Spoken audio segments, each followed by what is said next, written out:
Hi DMB staff. Today I'm quickly going to introduce you to rubrics in Google Classroom.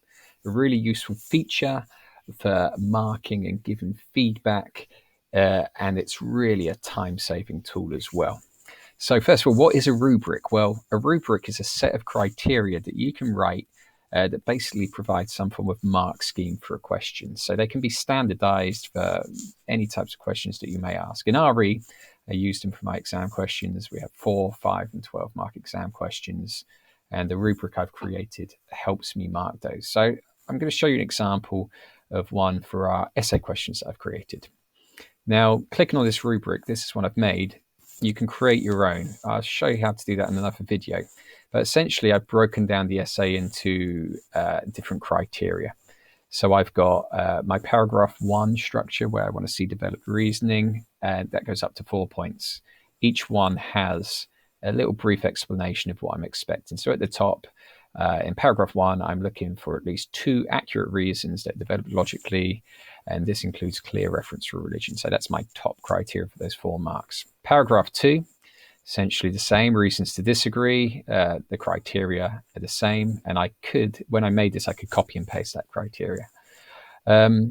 Then I'm also looking for, in this essay, evaluation. So this can happen in paragraph 3, in the conclusion, or throughout the essay. And I'm looking for evidence of counter arguments and rebuttals. So I have different levels of criteria then, up to 3 points. I'm also looking for clear concluding statements that I can give 1 point. They either do it or they don't. And then there's some spelling and grammar. So generally good spelling and grammar, perfect. You can rate that how you want to rate that, but up to 1 or 2 marks. Now, I've created this rubric. Once I've made it, it's there forever. And I'll show you how I create that in another video.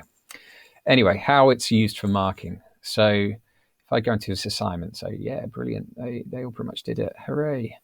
I can go into this assignment and I can select on one piece of work. So taking a piece of work at random that I haven't marked. Now, I'm not going to mark this live in front of you, but I'm going to show you what the rubric does. So looking down here, my rubric appears. So each of these criteria turn up and they've all got these little gray boxes. Now, these basically match that criteria. You can click down and you can see them here as well. Essentially, what I'm going to do, when I read paragraph 1, I am now thinking, are they meeting my criteria? I may read through that first paragraph and go, whoopee-doo, yes, they are. And I can just click 4 out of 4. So for that criteria, they've achieved full marks. Obviously, if I feel it's less, it could be any one of those criteria, but see how it automatically adds the mark there and works out there. Now I can go on to my second paragraph. I can read through this and much the same. I can go, yeah, 1, 2, 3, 4. Brilliant. Okay, so far this is perfect, I'm thinking. Again, for evaluation, as I've read it, read the whole paragraphs, I'm thinking, okay, have they done, is there many examples of direct counter arguments and rebuttals that are logical and coherent? Am I seeing that there? Or is it just the odd one? Who knows? I'm just going to say there, for that stage, maybe not a lot. There's a 1 out of 3. They did it once, but not very clearly. Is there a clear conclusion? Yeah. And then my spelling and grammar. Now, I did see a terrible spelling mistake here already. Christianity. That's not right. I can immediately go in there and correct it. That appears as a suggestion, and the student will get that suggestion back. So I can get in there and do some changes. If I really felt the need, I could highlight a point and give a comment and say, this is nonsense.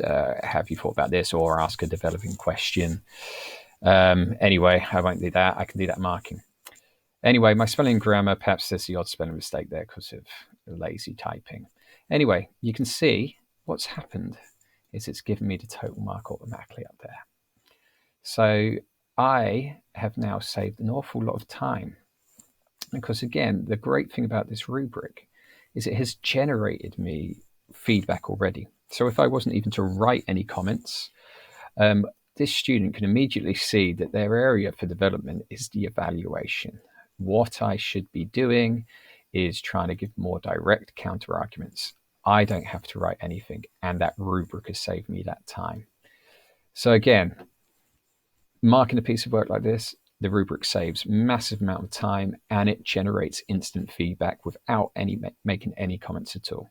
Next video, I'll show you how to make